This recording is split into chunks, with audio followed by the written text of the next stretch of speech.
ვინ როდის და როგორ დააყენა სათვალთვალო კამერები რუსთავიორის გენერალური დირექტორისა და საინფორმაციო სამსახურის უფროსის სამუშაო კაბინეტებში. მთავარმა პროკურატურამ გამოძიება დაიწყო, მაგრამ როგორია მოლოდინი? აჩვანის სტუმრები დღეს ჟურნალისტები და არასამთავრობო ორგანიზაციების წარმომადგენლები არიან.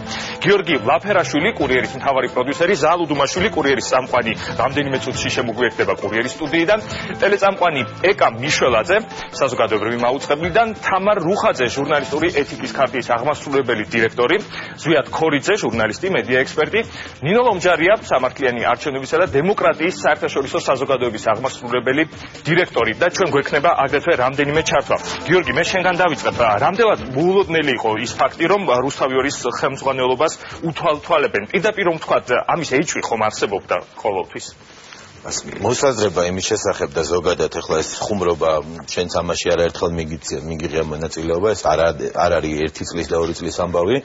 ახლა როდესაც საინფორმაციო სამსახურში რაღაცაზე ვლაპარაკობთ, ყოველთვის ამ ლაპარაკს მოყვება ხოლმე, რომ ნეტა ხო არ გვისმენენ და ნეტა ხომ ჩვენ ვიცით ეს ამბავი, მაგრამ ახლა ხუმრობა და ახსე საკუთარი თვალით იმის ნახვა, როგორ იგეგმება 9 საათიანი კურიერი და კიდე რაზეა იქ ლაპარაკი და როგორ დგება პრიორიტეტები და იმის აღმოჩენა, რომ ამას მარტო კურიერის გუნდი კი არ აკეთებს, ჩვენთან ერთად ვიღაცები წესწრებიან, მართლა ცოტა მოულოდნელი იყო.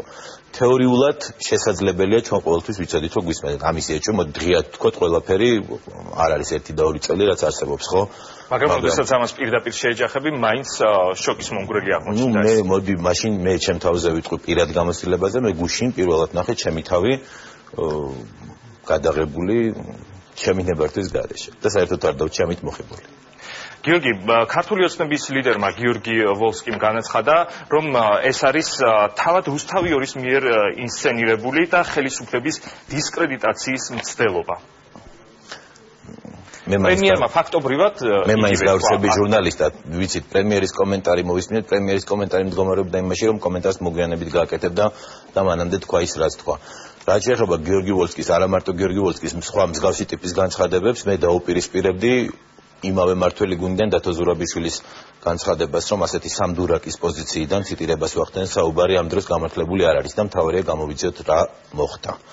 კი ბატონო, ვინც რა უნდა ის პოლიტიკური შეფასება გააკეთოს, რომ მას შემდეგაც დაიდება გამოძიების შედეგები, რომელიც იმედი მაქვს, რომ მალე დაიდება და ჩვენც ისევე როგორც მათ პოლიტიკოსებს დაგვერწმუნეთ, რომ ძალიან გვაინტერესებს რეალურად რა მოხდა, ვინ გვისმენდა, როდიდან გვისმენდა, რატო გვისმენდა და ასე შემდეგ. ეკა მიშველაძე იმყოფება ჩვენთან. ეკა, მე შენ მინდა კითხო, რას ნიშნავს შენი შეფასებით მედია დამოუკიდებლობისთვის ის ფაქტი, რომ საქართველოს ქვეყნის ერთ-ერთ წამყვან ტელეკომპანიაში ხელმძღვანელთა კაბინეტებში აღმოჩნდა მოსასმენი აპარატები, არა მხოლოდ მოსასმენი, მაღალი ხარისხის სათვალთვალო აპარატი ხმით და ვიზუალისტი. მოგესალმებით, პირველ რიგში მივესალმები მაყურებელს და ვიდრე შენ კითხვას გავცემდე პასუხს, მე მინდა დღეს იყო ოქროს ფრთის დაჯილდოება და ჩემს კოლეგას და მეგობარს ნინო შუბლაძეს მიულოცო ეს ჯილდო და ვთქვი, რომ დამსახურებულად მიიღო მან ეს ჯილდო, პირველ რიგში ეს მინდოდა მე თქვა. რაც შეეხება ჩემს შეფასებას ამ ფაქტთან დაკავშირებით, რა თქმა უნდა, პირველი ემოცია არის ის, რომ ეს არის დაუშვებელი. როდესაც გისმენენ, ეს ძალიან ცუდია. თუმცა მე ვთვლი და ალბათ ყველა ესე თვლის, რომ საქმე უნდა იყოს აუცილებლად გამოძიებული. ძალიან ბევრი კითხვის ნიშანია, რა თქმა უნდა. უნდა იყოს გამოძიებული ის თუ ვინ, რატომ, როდის და ასე შემდეგ. თუმცა თავისთავად ფაქტი, რომ ეს ასეა და ის რაც დღეს ჩვენ ყველა ვნახეთ, არის ძალიან ცუდი და მედია დამოუკიდებლობაზე რა დამოუკიდებლობაზე შეიძლება იყოს ლაპარაკი, მაშინ როდესაც ერევიან შენს საქმიანობაში, შენს პირად ცხოვრებაში და ასე შემდეგ. ეს არის ისეთი რამ, რაც ნორმალური ქვეყნისთვის, ნორმალურ სახელმწიფოში დაუშვებელია და ჩემი აზრით, მე არ მინდა ეხა ჟურნალისტი ვარ და ვაპირებ რომ ვიყო კიდევ დიდხანს ამ პროფესიაში, არ მინდა რაღაც ისეთი უფრო მკვეთრი შეფასებები დავაკეთო, თუმცა მაინც ვიტყვი იმას, რომ ნებისმიერი მთავრობა ამ სახელმწიფოს მეთაურებისთვის, მათთვის არის ეს ძალიან მნიშვნელოვანი, რომ მათ გამოიძიონ ის თუ რა მოხდა, რა იყო და ყველა კითხვას გაეცეს აუცილებლად პასუხი. ამ ფაქტის შემდეგ ხომ არ გაგიჩნდა ეჭვი, რომ მსგავსი სათვალთვალო კამერები შეიძლება საზოგადოებრივ მაუწყებელზეც იყოს? ეს ეჭვები დღეს არ გაჩენილა. ეს ეჭვები არსებობს ძალიან დიდი ხანია და ყველას გვაქვს ეს ეჭვები, მოდით სიმართლე ვთქვათ, რომ და მით უმეტეს ახლა შენ ამას არ გამორიცხავ. რომ გვისმენენ, რომ გვითვალთვალებენ, მე თუ არა ვიღაც სხვას. ეს არის ეს ეჭვები. ძალიან ბევრი წელია ეს არის. და მე ძალიან მწუხვა, რომ დღესაც არის ეს ეჭვები და მე არ მინდა რომ დღესაც იყოს ეს ეჭვები. მე მინდა რომ დღეს აი ეს ყველაფერი იყოს გამორიცხული. მე მინდა რომ დღეს ამ ყველაფერს დაესვას წერტილი. მე მინდა რომ ჩვენ ვიცოდეთ რომ არც არავინ გვისმენს, არც გვითვალთვალებს, არც გვიყურადებს და ჩვენ საქმეს კეთილსინდისიერად ისე როგორც შეგვიძლია ვაკეთებთ, ვემსახურებით, კარგად, ცუდად ეს რა თქმა უნდა სხვისი შესაძლებელია, თუმცა ჩვენ უნდა მოგვეცეს იმის საშუალება, რომ ეს ყველაფერი ვაკეთოთ, რაღაც ზედმეტი ესეთი სცენების, ინსცენაციების, ასეთი ჩარევების გარეშე. დიდი მადლობა. ზალ შემოგვიერთდა კურიერის სტუდიიდან შემოიპარე ფაქტობრივად. ზალ, შენ ერთ-ერთი პერსონაჟი ხარ ბჭყალებში, რა თქმა უნდა, იმ კადრების, რომელიც ჩვენ დღეს ვნახეთ. შენ მთლიანად გაქვს ნანახი ეს მასალა, ალბათ მაყურებელს რომ ავუხსნათ, რა ხდება ამ კადრებში რეალურად და ვინ შეიძლებოდა ყოფილიყო დაინტერესებული, რომ ეს კადრები გავრცელებულიყო და გაჟონვა მომხდარიყო ამ ინფორმაციის. არა, მე რაც ვნახე ამ მასალის ნაწილი აქ რეალურად აფერა ხდება, ეს არის ჩვეულებრივი სამუშაო პროცესი, როდესაც ვხედავთ საქართველოს უფროსი პროდიუსერები და წამყვანები და გეგმავთ, ჩვეულებრივად ყოველდღიურ რუტინული სამსახურია, გეგმავთ საინფორმაციო გამოშვება. ჩვეულებრივად 9 საათია გამოშვება და მიდის ასე ვთქვათ, სიუჟეტების განხილვა თუ რა უნდა იყოს 9 საათიან კურიერში. აი ეს მასალა ხა რეალურად რომ ვიღაცა რაღაცაში გამოიყენოს, ნაკლებად სავარაუდოა, იმიტომ რომ არაფერი არ ხდება ესეთი. თუმცა თუ ეს მასალები ასე პერმანენტულად გრძელდებოდა, ეხლა იმ ოთახში წარმოიდგინეთ ძალიან ბევრი ადამიანი შედის, ხო? გამოდის, რა ვიცი, შეიძლება იყოს ძალიან პრივატული საუბრების ელემენტარულად მეგობრებს შორის, ხო, რომელიც არ გინდა ელემენტარულად რომ საჯარო გახდეს. იმიტომ და ჩვენ ნახეთ რომ ის ინფორმატორი ვისგანაც გავრცელდა ეს მასალა ამბობს რომ 100-მდე ფაილია. კი, იმიტომ კი არა რომ შე რაღაც ცუდს იძახი, უბრალოდ იმიტომ რომ არ გინდა რომ შენი პირადი ცხოვრების რაღაც დეტალები გასაჯაროდეს. ეს არის სამუშაო კაბინეტი, სადაც მიმდინარეობს სამუშაო ვითარება არის და ძალიან ბევრი ჩვენი საჯარო სამსახური არის ტელევიზია და ეკრანი. დანარჩენი ეს ყველაფერი არის ჩვენი პირადი ცხოვრება არის, სადაც აი ესე ჩარევა უხეშად. არ ვიცი, ეს შემაძწუნებელია, როდესაც უყურებ შენ თავს ვიღაცა გაკვირდება. ოდნავ ჩაგეჭრები, რადგან ამ თემაზეა ლაპარაკი, მაყურებელს უფრო კარგად რო კონდეს წარმოდგენა იმაზე, რა ოთახებზეა ლაპარაკი და რატო არის.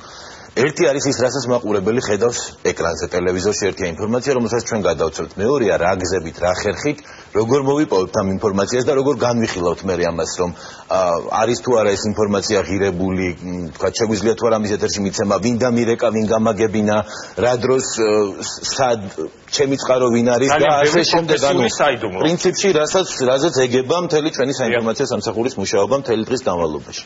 ამ ხრივ ალბათ ძალიან ბევრი საინტერესო რამ იციან ადამიანებმა, ვინც ამას ისმენენ. რა თქმა უნდა, მე მინდოდა ეს აგრეთვე განგვემართა, ვინაიდან ჩვენ რა თქმა უნდა მასალა მთლიანად არ გავავრცელეთ, მაგრამ არა იმიტომ, რომ იქ რაღაც კატასტროფული ხდება, არამედ იქ არის მართლაც უამრავი პროფესიული საიდუმლო, ჩვენი საიდუმლო, რომელიც არის ჩვენი მუშაობის მეთოდიკა, თუნდაც ბევრი ისეთი საუბარი, რომელიც შეიძლება უშუალოდ სამუშაოს არ ეხებოდეს, მაგრამ ნამდვილად არ არის ფართო საზოგადოებაზე გათვალისწინებული. ნინო, მთავარი კითხვა რა თქმა უნდა ჩდება ის ვინ დგას ამ ყველაფრის უკან. მე მაინტერესებს პირდაპირ კითხვა შე როგორ ფიქრობ, ვინ დგას ამ ყველაფრის უკან, იმიტომ რომ ავტომატურად ალბათ ის ფაქტი, რომ მასალამ გაჟონა შინაგან საქმეთა სამინისტროდან არ ნიშნავს იმას, რომ მაინც შინაგან საქმეთა სამინისტრომ მოახდინა ჩაწერა. შეიძლება ასე არც იყოს. მეთანხმები?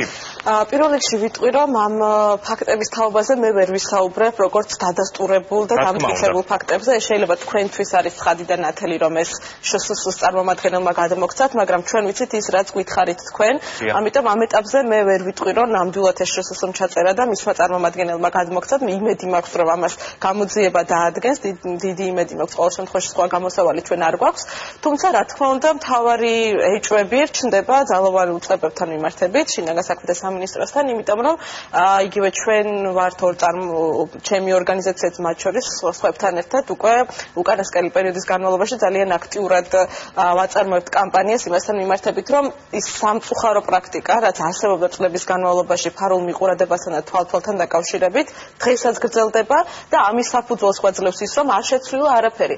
არ შეცვლილან ადამიანები, რომლებიც ამ უწყებაში მუშაობდნენ და ტექნიკურად უზრუნველყოფდნენ აი ამ უკანონო მასალის მოპოვებას, იმიტომ რომ ჩვენ არ გაგვიგია, რომ ვინმე მიეცა პასუხისგებაში ან რაიმე შიდა რეფორმა მოხდა გატარდა ამ მიმართულებით. არ შეცვლილა კანონმდებლობა, რომელიც აძლევს შსს შესაძლებლობას, რომ ყოველგვარი კონტროლის გარეშე ეს, თქვათ, ნებისმიერ, თქვათ, სისხლის სამართლის დანაშაულთან დაკავშირებით შეუზღუდავად ნებისმიერ პირს უთვალთვალოს და არ არსებობს რეგულაციები, როგორ უნდა განადგურდეს ეს, ვინ უნდა შეინახოს, ვინ არის პასუხისმგებელი და არსებობს იგივე ტექნიკა, იგივე მოწყობილობები, იგივე მობილურ ოპერატორებთან დამონტაჟებული, რომელიც უზრუნველყოფს შსს პირდაპირ წვრომას ჩვენ სატელეფონო საუბრებზე სასამართლო ნებართვის გარეშე. ყოველი ზემოაღნიშნულიდან გამომდინარე, მე შეიძლება ვიღაცას ჯერა, რომ ამ შესაძლებლობებს ძალოვანი უწყებები დღეს არ იყენებენ, მაგრამ მე არ მჯერა. ამიტომ, როდესაც ესეთი, თქვათ, ფაქტები ჩდება, ბუნებრივია, მე უფრო მართალია ვერ ვიტყვით დადასტურებულად, მაგრამ მეჭვები გვაქვს საკმაოდ მაღალი ალბათობით, რომ შეიძლება ეს იყოს სწორედ სამართალდამცავი ორგანოები. მithumetes am ეჭვს აღმავებს ისიც თუ რამდენად მაღალი ხარისხის არის ჩანაწერი, ამაზეც არის საუბარი. ესეც საინტერესოა, სხვა გავრცელებული პერიოდში გავრცელებული კადრებისგან განსხვავებით, ცოტა სხვა ხარისხი არ ვიცი, შეიძლება სამართალდამცავი მედია დაინტერესებია რა შეიცვალა მიმართულებით, მაგრამ ხარისხი ნამდვილად გაუმჯობესებულია. მადლობა. ზვიად, თქვენ ფიქრობთ თუ არან გამორიცხავთ, რომ სათვალთვალო კამერები, რომლითაც ჩაწერილია ეს მასალა, შეიძლება ჯერ კიდევ წინა ხელისუფლების დროს ყოფილიყო დამონტაჟებული? უცნაური შეკითხვაა, იმიტომ რომ მე ის უნდა ვიცოდე მაშინ რა იყო დამონტაჟებული, რომ გითხრათ, რომ ის არის თუ არა დატოვებული ძალაში ან ახალი არის დამონტაჟებული. ბუნებრივია, რაზეც დინო საუბრობდა, ახლა ზუსტად ეს პრობლემაა, იმიტომ რომ მემკვიდრეობა, რომელზეც საუბრობდა ახალი ხელისუფლება 2012 წლის ოქტომბრის არჩევნების შემდგომ, იყო ასეთი, რომ ყოველთვიურად იზრდებოდა რიცხვი იმ ფაილებისა, რომელიც უკანონო, გდებოდ კანონიერი, ოღონდ ფარული მიყურებებისა და თვალთვალის მეთოდით იყო მოპოვებული შინაგან საქმეთა სამინისტროს და პროკურატურას ჰქონდა ეს მასალები. ბოლო მონაცემებით 28000 ფაილს მიაღწია მათ მოუდენობამ. ეს იმას ნიშნავს, რომ 28000 ფაილი არის ჩაწერილი სწორედ ასეთი მეთოდებით, სადაც არის გამოყენებული ფარული კამერები, არის გამოყენებული ის ტექნიკური საშუალებები, რომელიც აქვთ პროვაიდერებს, რომელიც აქვთ მობილურ კომპანიებს და საერთოდ ელექტრონული კომუნიკაციის საშუალებებს. ამ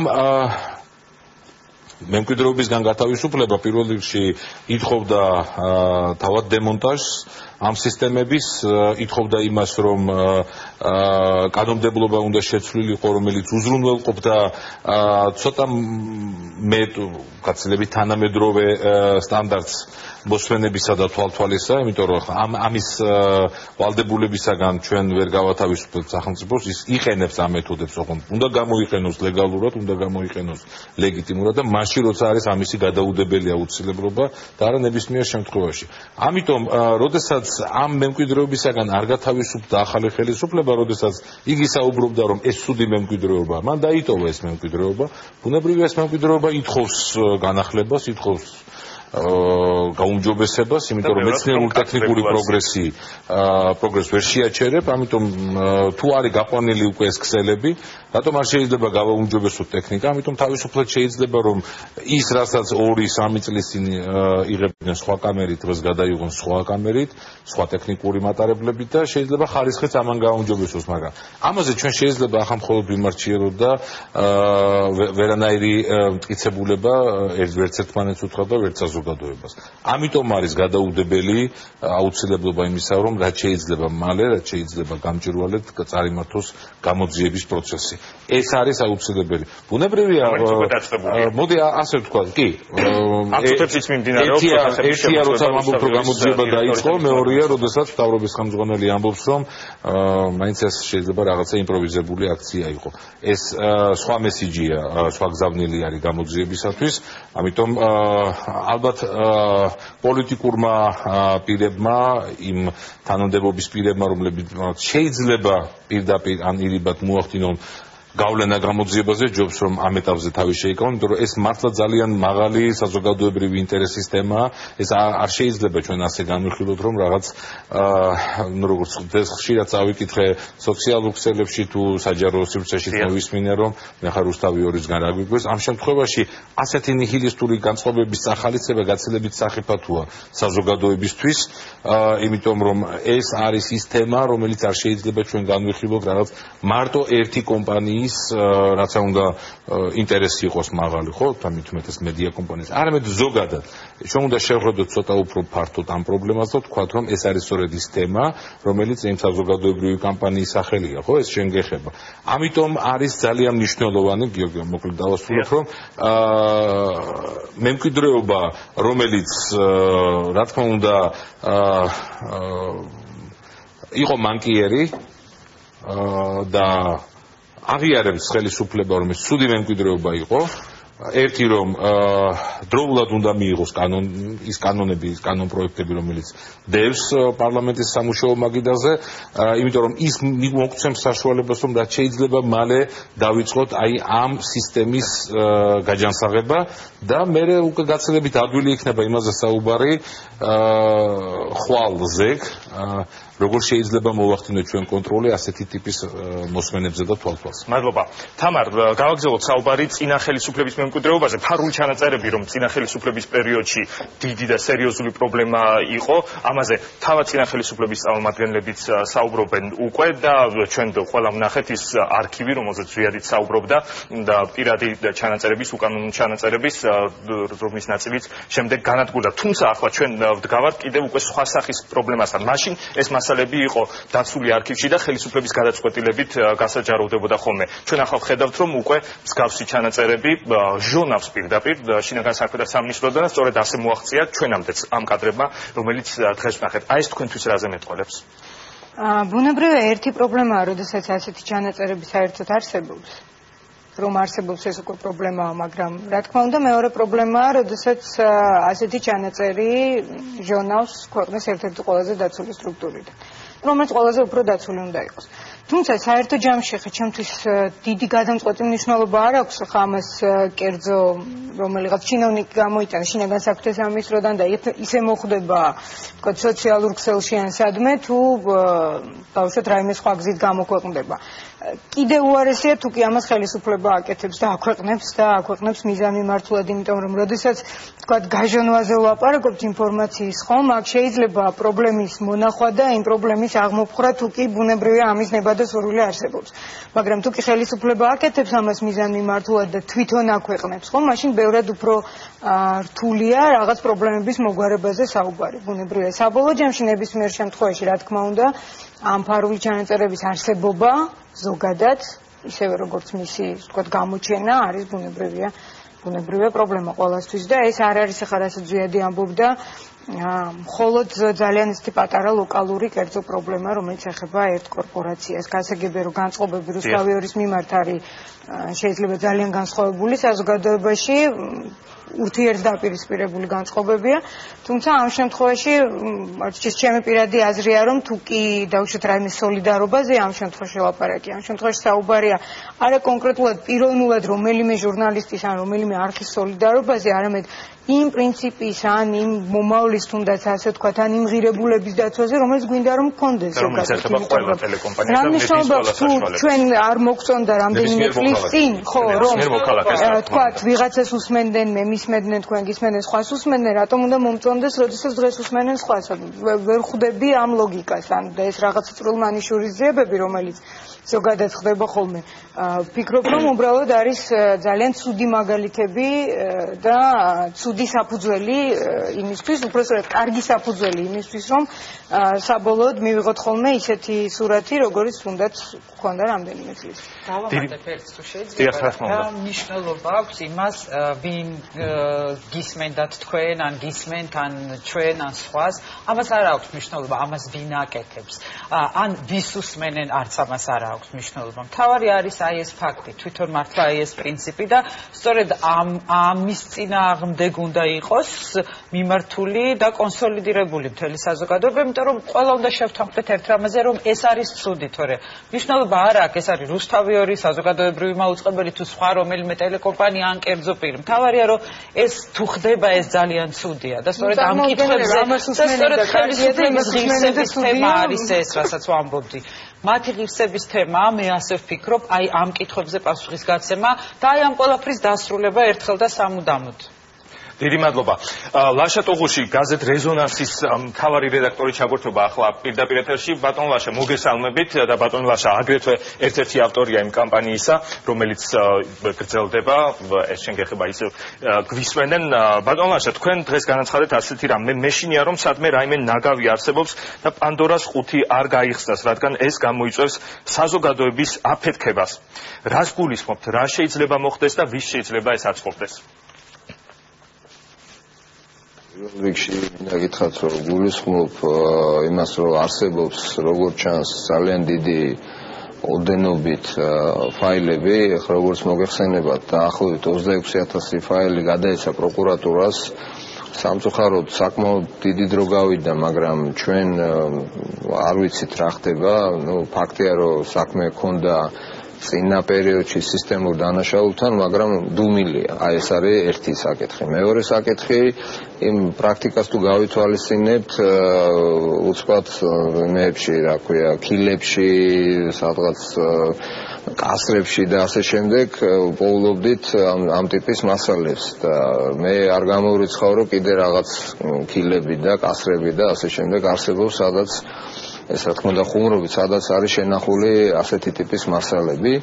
ახლა იცის როდის გამოჩნდება და რა თქმა უნდა, ახლა აი დააკვირდით რა ვითარება, ხო ახლა არის არჩევნები, როგორც ბატონმა ნიკამძანა მათ მიაწოდეს მასალები, ეს ეხება რუსთავიორს, არსებობს ასევე რაღაც მასალები, რომელიც არა მარტო რუსთავიორს ეხება, არამედ კიდე ვიღაცებს, სხვა ორგანიზაციებსაც ეხება, ამაზეც იყო საუბარი.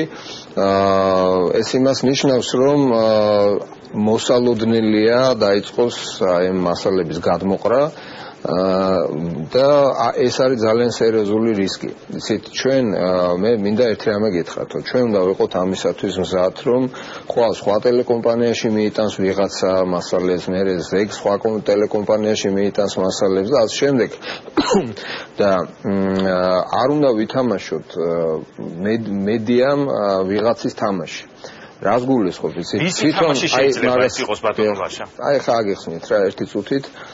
პირველი ჩვენ თვითონ უნდა დავიცვათ საკუთარი თავი და მე საკუთარი თავის დაცვაში გულისხმობ იმას, რომ უნდა დავიცვათ თავი, რომ არ ხდებოდეს როგორც ხდებოდა ვიმეორებ თვალთვალი და ასე ვთქვათ ფარული მიყურადების საშუალებების გამოყენება მედიებთან მიმართებით, ამისგანაც უნდა დავიცვათ თავი და მეორე მხრივ უნდა იმუნიტეტი გამომიმუშაოთ, რომ დავიცვათ საზოგადოებას და არ გავხდეთ ჩვენ პოლიგონი ვიღაცების ბრძოლის, მაგალითად პოლიტიკური პარტიების დაპირისპირების, სპეცსამსახურების რაღაც თავიანთი ინტერესებიდან გამომდინარე პოლიგონი რო გადმოყრიან და იმიტომ რომ ჩვენი ტიპის ქვეყნებში მოდით რა პირდაპირ ვთქვათ სპეცსამსახურები არის განსაკუთრებული დაწესებულებები. ჩვენ არა ვართ ისეთი დემოკრატია, როგორც არის თქვათ განვითარებულ ქვეყნებში, სადაც სპეცსამსახურებს აკონტროლებენ და უჭირავთ ასე თქვათ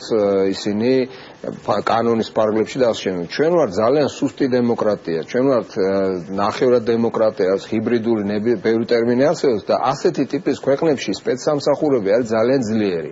ზოგიერთ ქვეყანაში ეს არის ჯარი, ზოგიერთ ქვეყანაში ეს არის სპეცსამსახურები. როდესაც ასეთი ძლიერი დაწესებულებები არსებობს ქვეყანაში, რომლებიც ხშირად განსაზღვრავენ ბევრ საკითხს, მათ შორის პოლიტიკურ საკითხებს და ძალიან საშიშია არის მათ გააჩნიათ საკუთარი დღის წესრიგი.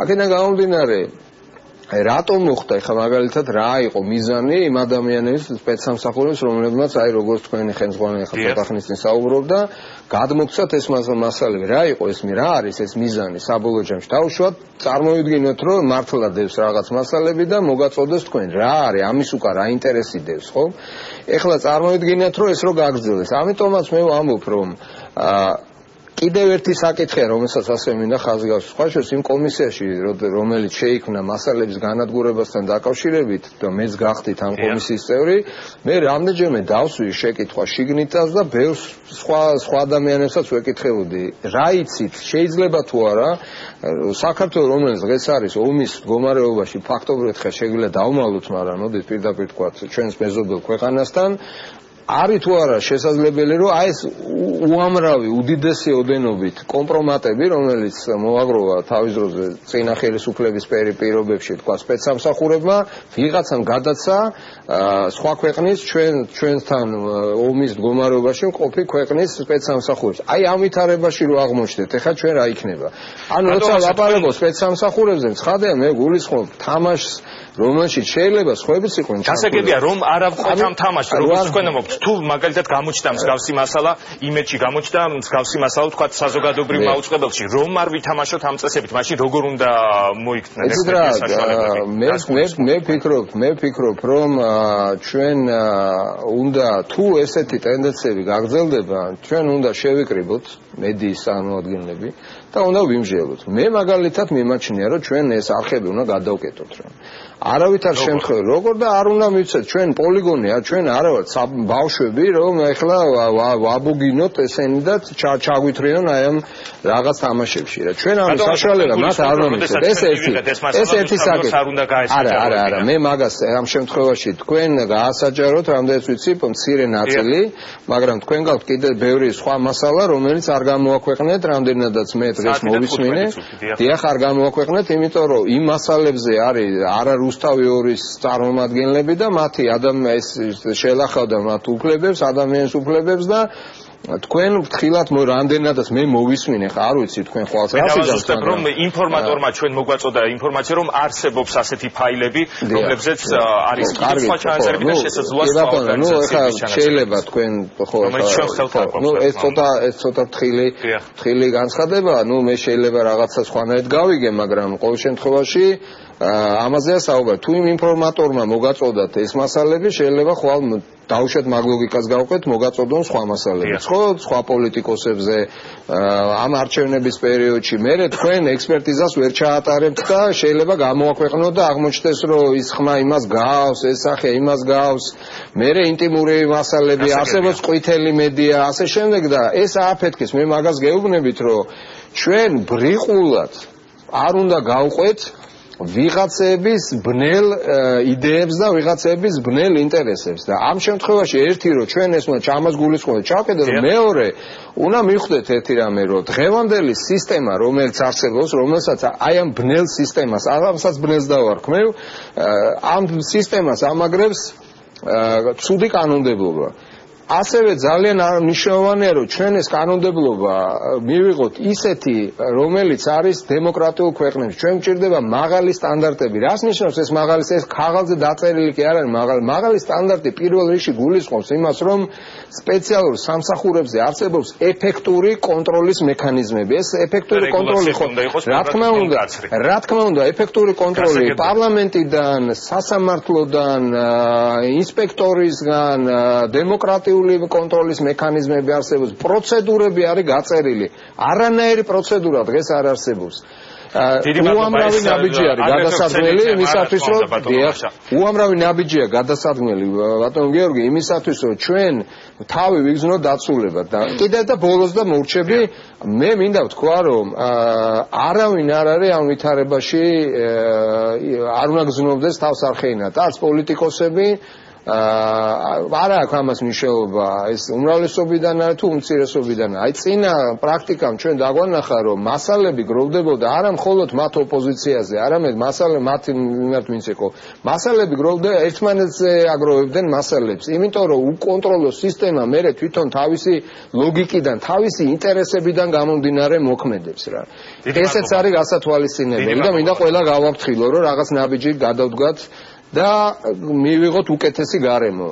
აი ეს მინდოდა მადლობა ნახონდის ლაშა ტუღუში გვერდებოდა პირდაპირ ეთერში ზალ დღეს ჩვენი ბრიფინგის დროს მოუწოდე ჟურნალისტებს და მედია საშუალების წარმომადგენლებს რომ ერთად დავდგეთ იმისათვის რომ გაუმკლავდეთ ამ პრობლემას ამაზე საუბრობდა ახლა ლაშა ტუღუში შენ როგორ ხედავ როგორ შეიძლება ამ პრობლემასთან გამკლავება და აგრეთვე რაზეც საუბრობდით ლაშასთან თუ მოხდა და მსგავსი მასალები გამოჩნდა სხვა ტელეკომპანიებშიც როგორ ფიქრობ მათ ეს უნდა გაასაჯაროვონ თუ არ უნდა შეუწყონ ხელი ამ მასალას ალბათ ამ მასალების მიწოდება თუ მოხდა სხვა ტელეკომპანიებშიც ბუნებრივია შესაძლოა რაღაც დოზით მოხდეს ამის გასაჯაროება თუმცა მე ლაშას ლოგიკასაც ვეთანხმები რა ჩვენ რაღაც თამაში არ უნდა ჩავებათ ვიღაც სხვის თამაში არ უნდა ჩავებათ მაგრამ კიდევ ერთ ფაქტორია მე იმიტომ კი არ მოუწოდე ჟურნალისტებს რომ ხალხო რუსთავიოს უჭირს და დაგვეხმარეთ არა ეს იმიტომ იყო მოწოდება რომ ხვალ შეიძლება ზუსტად იგივე პრობლემის წინაშე აღმოჩნდეს ნებისმიერი ტელევიზია ამიტომ გვჭირდება ჩვენ ეხლა დაუშვათ რაღაც კონსოლიდირება და რაღაც ერთი პოზიციის შემუშავება რომ სამომავლოდ ვაიძულოთ ხელისუფლება ექნება შინაგან საქმეთა სამინისტრო ექნება რომ ასეთი მასალების გაჟონვა აღარ მოხდეს ელემენტარულად და მით უმეტეს თვალთვალი აღარ მოხდეს მე ერთას გავაგზავნებ წეგან ზვიადი საუბრობდა ამ თემაზე მე დღეს ძალიან ბევრი შეფასება მოვისმინე ამ თემაზე და ძალიან ბევრი აბსურდული მათ შორის რა იყო რა თქმა უნდა უბრალესობა 90% საღამო მოაზროვნე იყო რომელიც იძახდა რომ ეს სასწრაფოა გამოვიძიოთ ეს საკითხი და მიდე და მე მოვისმენე შეფასებები თითქოს რუსთავი თვითონ იღებს თავის თავს ჩვენ ვერთობით ეთყობა და ეხლა მოგწყვინდა ეს გართობა და გავასაჯაროვეთ ეს თემა მე ჩაგიზავ ზალმა კიდევ პრემიერმა განაცხადა რუსთავი განსაკუთრებით აქტიურობს მას იმპროვიზაციის უნარი აქვს და ინიციატივას იჩენს მანანა კობახიძე მაგალითად თქვა რომ განსაკუთრებული აჟიოტაჟი სამწუხაროა იმ ტელევიზიისგან რომელიც ნამდვილად არაფერს ამბობდა როდესაც ათასობით ადამიანს უსმენდა სწორედ ის შინაგან საქმეთა სამინისტრო თუმცა თამარ კორძაია მაგალითად თქვა რომ არ მაინტერესებს რუსთავი ვის მოსწონს და ვის არა არ მაინტერესებს რუსთავი ვის სიმპათიურება ის რაც დღეს ამ ტელევიზიამ განაცხადა არის ამ თამარ კორძაიას პოზიცია არის სრულად გასაგებია მის აღარ რუსთავი შეიძლება ბევრს მოსწონს ბევრს არ მოსწონს მაგრამ რუსთავი არ არის ახლა საქმე ეს უნდა მიუხვდეთ რაც შეეხება პრემიერის განცხადებას არ შემიძლია ამას არ გამოვეხმაურო იმიტომ რომ როდესაც ასეთი მნიშვნელოვანი საკითხი დგას ხო როდესაც ერთ-ერთ ტელევიზიას ერთ-ერთ სკულ ტელევიზიას ყოველთვის ჩვენ ვაცხადებს რომ გვითვალთვალებიან სანამ გამოძიება მიმდინარეობს სანამ ჯერ არ ვიცით ვინ გვითვალთვალებს მართლა ჩვენ უთვალთვალებთ ჩვენ თავს თუ სხვა გვითვალთვალებს ალბათ ქვეყნის უმაღლესი პირები უნდა მოერიდონ ასეთ განცხადებებს იმიტომ რომ შესაძლოა პრემიერის ნებისმიერ მასათა განცხადებამ გავლენა იქონიოს გამოძიებაზე და გამოძიების შედეგებზე ამიტომ უბრალოდ მე მოუწოდებ და ურჩევ რომ როდესაც რაღაც შეფასებებს ვაძლევთ ცოტა ფრთხილი ვიყოთ ხოლმე ამ შეფასებებში აი სწორედ გამოძიებაზე მინდა გავაგრძელო საუბარი გიორგისთან და რა თქმა უნდა არასამთავრობო ორგანიზაციების წარმომადგენლებთან გიორგი როგორი მოლოდინი გაქვს შენ გამოძიებასთან დაკავშირებით და გულწრფელად რომ მითხრა რამდენად ენდობი შედეგებს რომელიც დაიდება ნახოთ რა შედეგები დაიდება და მე ვიცი ის რაც ვიცი მე ვიცი რომ ვიღაცამ ჩაგწერა გადაგვიღო მე ვიცი რომ ეს კამერა ზალიკოს არ ქონია დამაგრებული იმ ჭერში მე ვიცი რომ გუშინ როდესაც ჩვენ ეს მასალები ვნახეთ დავჯექით და ძალიან დიდხანს ვიმსჯელეთ იმის შესახებ გაგვესაჯაროებინა ეს მასალები რა ფორმით გაგვეგრძელებინ და ხომ არ ჯობდა რომ გავჩუმებულიყავით და ასე შემდეგ. ეხლა როგორ ფიქრობთ ჩვენთვის ძნელი გამოსაცნობი ერთი და ორი დღე არ არის და ჟურნალისტიკაში ვართ არავინ. ძნელი გამოსაცნობი არ იქნებოდა ის რომ ვიღაცების გაღიზიანება მოყვებოდა ვიღაცებისგან ეს კრიტიკა მოყვებოდა მსგავს შეფასებებს მოვისმენთ მაგრამ სწორედ იმიტომ რომ ეს ყოფილიყო პრევენცია და ის რაზეც ლაშა ლაპარაკობდა რომ აღარ იყოს შემდეგი ნაბიჯები დღეს მოვიდა ჩემთან მომცა მასალა მე არ გავასაჯარო ხვალ მივას სხვაგან და მიცემ სხვა მასალას არ აქვს მნიშვნელობა და არსებობს სოციალური ქსელები რომელიც აბსოლუტურად უკონტროლოა მაგ მხრივ და ჩვენ თუ არ გავასაჯაროებთ გაჟონავს მასალა როდესაც ის მაინც გაჟონავს საზოგადოებაში შევეცადეთ ჩვენი მხრივ აი დიდი ფიქრის შედეგად თელმა გუსტავი ორმა რომ ერთგვარი პრევენცია მოგვეხდინა გვეთქვა ხმამაღლა და ღიად რომ ესეთი რაღაც არსებობს და ამას მოვლა სჭირდება. რაც შეეხება ახლა იმას, ვენდობი თუ არა გამოძიებას და როგორ ვენდობი გამოძიებას და ასე შემდეგ. დღეს ხოთაშორის ძალიან არ შეიძლება არ აღვნიშნოთ, რომ საკმაოდ ოპერატიული პასუხი იყო პროკურატურის მხრიდან და საკმაოდ ოპერატიულად ნახეთ ჩვენ მოსული გამომძიებლები, რომლებიც ახლა ვიდრე გადაცემა დაიწყებოდა, ბოლოს კიდე რაც შევავლეთვალი მუშაობდნენ და რაღაცებს იკვლევდნენ და მე როგორც უსმინე ჩემ გენერალურ დირექტორს რომელიც პრესაღამოს რამდენიმე სატელევიზიო ეთერით აკეთებდა განცხადებებს ამასთან ემართებაში რომელიც უფრო მეტი ინფორმაცია აქვს ის ამბობდა რომ კმაყოფილია იმ მიმდინარეობით გამოძიების ამ ეტაპზე სხვა ამბავია მე ხვალდაზე გაშეფასებას მოვისმენთ. თუმცა მე ველოდები სწრაფ პასუხს ნიკა გვერამის სწრაფ პასუხს ველოდები და არ მინდა რომ ეს ყველაფერი გაგრძელდეს ესე დაუსრულებლად, იმიტომ რომ ეს არ იყო მხოლოდ ერთი სამშაბათი დღე, როდესაც კურიერმა ამაზე სიუჟეტი გააკეთა, არავის არ ქონდეთ ამისი მოლოდინი, რომ ჩვენ არ გვექნება სიუჟეტი ხვალ, ზეგ, მაზეგ და მანამ ვიდრე არ ვნახავთ საბოლოო შედეგს და პასუხს არ ვნახავთ ამაზე. აბსოლუტურად არ მინდა რომ გამოჩნდეს ახლა ეს რაღაცა ისტერიული ადამიანის ლაპარაკის პოზიდან, მაგრამ ჩვენ ეს გვაინტერესებს. ეს ჩვენ გვეხება და ჩვენ გვინდა ამ კითხვებზე პასუხი. და ჩვენ არა მარტო გვისმენენ, არამედ გვიყურებენ კიდევაც, რაც როდესაც ეს ტელევიზორიდან ხდება, კარგია, მაგრამ არა ფარული კამერებით ოთახებში. ეკა, მე შენგანაც მაინტერესებს აგრეთვე როგორც ჟურნალისტისგან, შენ როგორ ხედავ მედია როგორ უნდა დადგეს ამ შემთხვევაში, რა პოზიცია უნდა დაიჭირონ ჟურნალისტებმა და მოგვიანებით ჩვენ აგრეთვე ირაკლი აფსანძე ჩაგვერთვება ჟურნალ ლიბერალის რედაქტორი. ცალსახაა და მე ვთვლი რომ აქ არ შეიძლება სხვა აზრი არსებობდეს და მნიშვნელობა არ აქვს სად მუშაობ, რომელი მედიის წარმომადგენელი ხარ, ვინ მოგწონს, ვინ არ მოგწონს, ვის მხარეს ხარ, ვის მხარეს არ ხარ. ჩვენ ჯერ ერთი პირველ რიგში ჩვენ ვართ ყველანი ერთმანეთის კოლეგები, ერთმანეთისთვის დღეს ტალახისროლა და ის რომ და ქილიკით ლაპარაკი, ვთვლი რომ არასწორია, იმიტომ რომ არავინ არ იცის რა იქნება ხვალ და სად გადაიკვეთება ჩვენი გზები და უბრალოდ ელემენტარულად მე ვთვლი რომ პატივი უნდა ვცეთ ერთმანეთს. შესაბამისად, აი ასეთ განცხადებებს სულაც არ ვეთანხმები. მეორე რაც ძალიან მთავარია ასევე არის ის და კიდევ ერთხელ ვიმეორებ რა აქ სოლიდარობა და კონსოლიდაცია უნდა იყოს ერთ თემაზე, რომ ეს არის ცუდი და ეს არ უნდა ხდებოდეს. არ აქვს მნიშვნელობა, კიდევ ერთხელ ვიმეორებ, უსმენენ გიორგის, ზალიკოს, მე, ზვიაც თუ ვინმე სხვას. ამას არანაირი მნიშვნელობა არ აქვს. შესაბამისად, სწორედ ამაში უნდა იყოს სოლიდარობა, რომ ყველა მერთხმად თქვათ, რომ ეს ცუდია, ეს არ უნდა მოხდეს და ყველა იმ კითხვის ნიშანს, რომელიც არის და ძალიან ბევრი კითხვის ნიშანია. კიდევ ერთხელ ვიმეორებ, რატომ ან ვინ როდის ხდებოდა ეს ყველაფერი, ვის ინტერესებში შედიოდა ეს ყველაფერი. რა თქმა უნდა, თქვენს გაქვთ ამასთან დაკავშირებით რაღაც თქვენი მოსაზრებები, თქვენი ვარაუდებით, მეც მაქვს ვიღაცებს ხვებსაც აქვთ, ხო, ვინც ამაში უყურებს, ვინც ამაში ჩართულია. აი ეს კითხვები უნდა დასრულდეს და ამას უნდა გაეცეს აუცილებლად პასუხი. მართლაც ძალიან ცუდია, როდესაც ჯერ არ იცი რა ხდება, ჯერ გამოძიება დაწყებულიც არ არის, ან ახალი დაწყებულია და უკვე რაღაც მკვეთრ შეფასებებს იძლევა. მნიშვნელობა არ აქვს ამას ვინ აკეთებს, ჩვენი კოლეგაა თუ ხელისუფლების წარმომადგენელია, ეს უკვე ცუდია. მთავარი ის არის, რომ მე მგონია, რომ აი ყველა ვინც რაღაც სწორად ფიქრობს და ნორმალურად ფიქრობს, ყველა უნდა ფიქრობდეს, რომ ეს უნდა დასრულდეს და ეს გამოძიება აუცილებლად მალე უნდა დასრულდეს. ირაკლი აფსანძე ჩაგვერთვება ახლა პირდაპირ ეთერში, ჟურნალ ლიბერალის ერთ-ერთი რედაქტორი. ირაკლი, მოგესალმებით.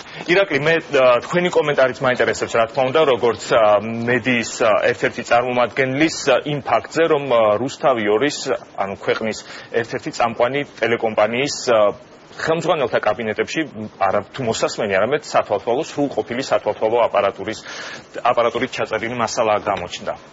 საღამოშვიდობისა. დიდი მადლობა მოწვევისთვის. მადლობა თქვენ.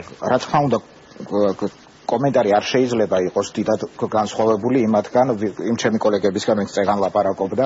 რა თქმა უნდა, ეს ფაქტი ქართული დემოკრატიისათვის ძალიან ცუდია, მაგრამ მოდით ცოტა ხნით ისიც განსაზღვროთ, რატომ გამოიწვია ამან ესეთი როგორღაც აჭრილი რეაქცია საზოგადოებაში. მე მგონი, აქაც ხელისუფლების პასუხისმგებლობაა და შევეცდები დავასაბუთო რატომ. სრულიად სხვადასხვა რამ არის ის, როგორ მოგწონს ჩვენ საქმიანობა, რასაც რუსთავი ორი აქამდე ახორციელებდა, ახლა მისდევს და სრულიად სხვადასხვა რამ არის ის, რაც გუშინ მოხდა და ჩვენი დამოკიდებულება მასთან. ანუ თუ ჩვენ ბევრი შეკითხვა გვაქვს რუსთავი ორის წარსულთან, ესეც ხელისუფლების პოლიტიკური ნებისმრალია, ალბათ, უпростоრად უნებობის, იმიტომ რომ ჯერჯერობით ისევ ასეა. მაგალითად, მე სანამ აქ მოვიდოდი, დღეს ლიბერალის ნომრისთვის მუშაობდით და ორცელ სტატიას ვამზადებდით პარლამენტის საგამოძიებო კომისიის მასალებზე, რომელიც პროკურატურაში არის გადაგზავნილი დიდი ხანია, მარეგულირებელი კომისიის თემას ეხება და პროკურატურას ამ საქმის გასარკვევად ჯერჯერობით არაფერი გაუკეთებია. ფიქრობ თუ და თქვენ ამბობთ რომ საკმარისი დროა გასული რომ ეს საქმე იყოს დასრულებული და რაღაც პასუხები უკვე დასრულებული თუ არა რაღაც პასუხის ნაწილი აქამდე უნდა გქონდეს ჩვენ იმიტომ რომ თუ ეს ასე გაგრძელდა პრემიერს ყოველთვის მოუხდება ისეთი ირონიული და არასერიოზული განცხადებების გაკეთება როგორც დღეს გააკეთა მისთვის ალბათ უფრო კომფორტული იქნებოდა რომ თუ რუსთავი 2-ის წინააღმდეგ რაიმე მართლა არსებობს დასაბუთებული ფაქტით უკვე ხელთ ქონოდა და ამის შესაბამისად გამოეთქვა ეჭვები რა მოტივი შეიძლება ქონოდა ამ ქმედებას რაც დღეს აქ აღმოჩნდა რაც შეეხება მეორე საკითხს რომ გუშინ ჩვენ გვიან საღამოს გავიგეთ დაახლოებით გავიგეთ რაც ხდებოდა დღესდღეობით უფრო დაზუსტებით რომ ერთ-ერთი მთავარი მედია საშუალების ხელმძღვანელების კაბინეტში იყო მოსასმენი აპარატურა და მას უსმენდნენ. არ შეიძლება აქ რაიმე ვარიაციები გავაკეთოთ, რომ ეს ან კარგია, მაგრამ ცუდი იქნებოდა, რომ მაგრამ არ არსებობს. აქ არის ძალიან მნიშვნელოვანი ის, რომ ჩვენ მედიის წარმომადგენლებმა თავადაც გავიაზროთ, რომ დღეს რუსთავი 2-ს უსმენენ, შეიძლება უკვე გვისმენენ ჩვენ, ან მოგვისმენენ ხვალ. მით უმეტეს თამუნა არის თქვენთან სტუდიაში, ჩვენ ერთ არხზე მუშაობდით მაშინ, როცა ჩვენს არხზე იყო მცდელობა ჩვენი პირადი ინფორმაციის შანტაჟისთვის გამოყენების, ჩვენ ვიცით ეს რა მძიმეა და სწორედ იმიტომ ვცდილობდით, რომ კეთილსინდისიერად ჟურნალისტურად გვემუშავა ამ პრაქტიკის წინააღმდეგ, რომ ვგრძნობთ რამდენად სახიფათო ეს არა მხოლოდ ჩვენთვის, არამედ ზოგადად ქვეყნის მომავლისთვისაც. რაც პრემიერის განცხადებას შეეხება, ერთხელაც უნდა ვთქვა, რომ ეს სულ მცირე არასერიოზული იყო და უფრო ღრმად თუ წავალთ შეიძლება სახიფათოც, იმიტომ რომ ამ მსგავსი თემებით ასე ჟონგლიორობა და ერთგვარად ნიველირება ამ საფრთხის, რაც ახლა საზოგადოებაში არსებობს, კარგს არც სახელმწიფო ინსტიტუტებს მოუტანს საბოლოოდ და ჩვენ ალბათ ჩვენი ფუნქცია და მოვალეობაც ეს არის, რომ ძალიან დაწვრილებით დავაკვირდეთ პროცესს და განსაკუთრებით მოვთხოვოთ პასუხი ჭრელ მმართველ ხელისუფლებაში, ჭრელ მმართველ კოალიციაში იმ ნაწილს, რომელსაც ჩვენი ღირებულებების მატარებლად მივიჩნევთ, რომელთაც ჩვენ ან ხმა მივეცით, ან სიმპათიით ვიყავით, ვართ მართლმადიდებლად განწყობილი და რომელთანაც გონია, რომ ჩვენ საერთო ენით ვსაუბრობთ. ჩვენ უნდა ვიყოთ ძალიან მხიზლად, რომ ეს კიდევ სხვაგანაც არ განმეორდეს და ერთი პატარა რამ მინდა კიდევ თქვა, მე არ ვიცი რჩევის მოცემის უფლება მაქვს ალბათ. უბრალოდ ვისმენთ რჩევას, რომ მე რომ რუსთავი 2-ში მუშაობდი, აი ახლა შევეცდებოდი ძალიან მალე და საფუძვლიანად ერთგვარ ჟურნალისტური გამოძიებით გამერკვია ვისფლავერს, აი თქვენი ინფორმატორის მოტივი რა იყო, როცა მან ეს მასალა მოგაწოდათ. იყო ეს თქვენ როგორ ფიქრობთ? რა შეიძლება ყოფილიყო მოტივი? აბსოლუტურად ღია შეკითხვა. ეს შეიძლება იყოს უბრალოდ სისტემით შეწუხებული ადამიანის აქციელით დაწყებული, იმით დამთავრებული, რაც ბატონო რაშამ წეღან თქვა, რომ ჩვენ მედიას ზოგადად კიდევ ერთხელ გვიქნიან დღის წესრიგებს, რომ დიდი ხანი ამ რაღაცაზე ვისაუბროთ და შემდეგ შეიძლება რამე უფრო მნიშვნელოვანი გამოგვრჩეს. ეს ეჭვია უბრალოდ და ეჭვი ყოველთვის არის ცუდი, იმიტომ რომ პასუხი არ ჩანს.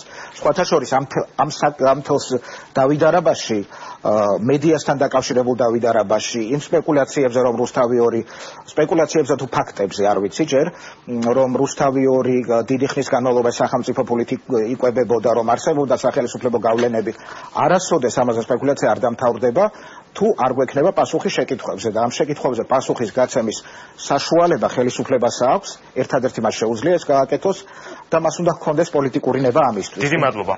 დიდი მადლობა ირაკლი აფსანძე გვერდებოდა პირდაპირ ეთერში. მე არასამთავრობო ორგანიზაციების წარმომადგენლებსაც აუცილებლად მინდა ვკითხო, რა მოლოდინი გაქვთ თქვენ გამოძიებისგან, განსაკუთრებით იმ განცხადებების ფონზე, რომელიც ჩვენ დღეს მოვისმინეთ და აგრეთვე იმ რეაქციით, რომელიც აქვს ხელისუფლებას, თუნდაც იმ კამპანიაზე, რომელსაც თქვენ აწარმოებთ. წინასწარ ძნელია ამისი თქმა.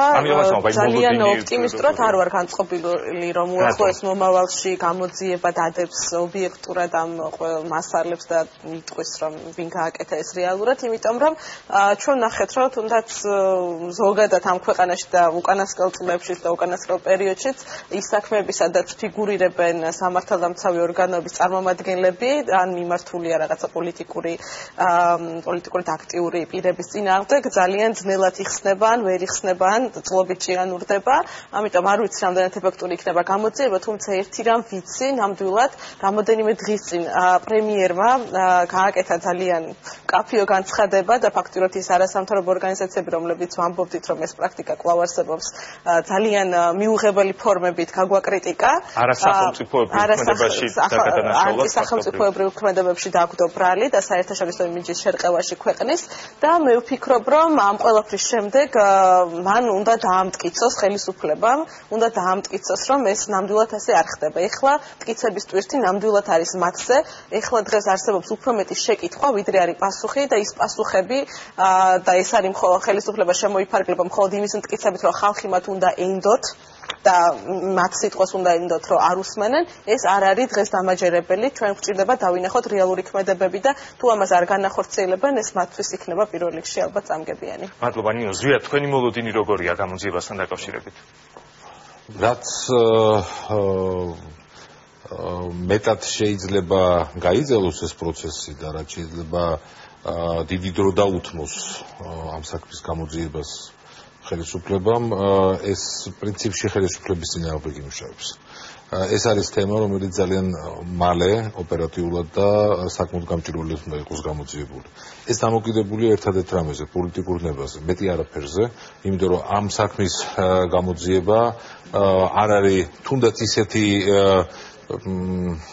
ტექნოლოგიური პრობლემებისა, როგორიც იყო მაგალითად გავრცელებული ვიდეოკადრები მოქალაქეების პირადი ცხოვრების შემცველი, რომელსაც შინაგან საქმეთა მინისტრის მოადგილის კარიერა ემსხვერპლა და მაშინ ძალიან მალე რამდენიმე დღეც არ დაჯერებია, როდესაც პოლიტიკური ნების პირობებში ეს ადამიანი გაათავისუფლეს თანამდებობიდან, თუმცა პოლიტიკური ნება არ იყო ხელისუფლებას სასამართლო პროცესი ბოლომდე წარმართულიყო და დღემდე სასამართლოს შედეგი არ არსებობს. თუ გაიწელება ეს პროცესი, ყველა ეს დღე იმუშავებს სწორედაც ხელისუფლების რეპუტაციის, ხელისუფლების ეფექტურობის წინააღმდეგ და ეს უნდა გაიაზროს ჩემი აზრით მთავრობამ, ეს უნდა სწორად გაიგოს და ამიტომ ეს ნაბიჯი უნდა გადადგას. ეს არის აუცილებელი ერთი მხრივ. მეორე, რა ძალიან მნიშვნელოვანია, როდესაც რამდენიმე თვის წინ თითქმის უკვე თვის კი არა წელიწადზე მეტია უკვე, როდესაც ეს კანონპროექტების პაკეტი ჩვენ პარლამენტს წარუდგინეთ, გასული წლის ივნისში მოხდა მისი ინიციატივა ჩამოყალიბება, მაშინ ჩვენ პარლამენტს ამ კანონპროექტების პაკეტთან ერთად თავაზობდით კიდევ ერთ ინიციატივას, რომელიც მაშინ კატეგორიულად იყო უარყოფილი თითქმის ყველას მიერ პარლამენტში, რაც ჩვენთვის მაშინ ბატონი ლაშასთვის ჩვენთვის მართლა გასაკვირი იყო, რატომ მოხდა ასე, მაგრამ კაფიო პოზიცია ჰქონდა. ჩვენ თავაზობდით პარლამენტს, რომ შექმნილიყო დროებითი საპარლამენტო კომისია, რომელიც სწორედად არასამართლებრივ, არამედ პოლიტიკურ შეფასებას მისცემდა იმას, რაზეც საუბრობდა შინაგან საქმეთა სამინისტრო, როდესაც მას დახვდა ის მძიმე მემკვიდრეობა, რაზეც საუბრობდით, ხომ წინა ხელისუფლებიდან. ამას თუ პოლიტიკური შეფასება არ გაუკეთა პარლამენტმა, ჩვენ კიდევ წრეზე ვიბრუნებთ და კიდევ განმეორდება aseti პრობლემები ამ ხელისუფლების პირობებშიც და შემდგომი ყველა ხელისუფლების პირობებში. ამიტომ ეს ნაბიჯიც ასევე სასწრაფოდ არის გადასათქმელი, იმიტომ რომ ეს 28,000 ფაილი, ეს არის ძალიან სერიოზული ნაღმი საზოგადოებრივი სტაბილურობისათვის, სტაბილურობის წინააღმდეგ, ეს არის სახელმწიფოებრიობის წინააღმდეგ არსებული ნაღმი, რომელიც რა ფორმით აფეთქდება, ჩვენ არ ვიცით.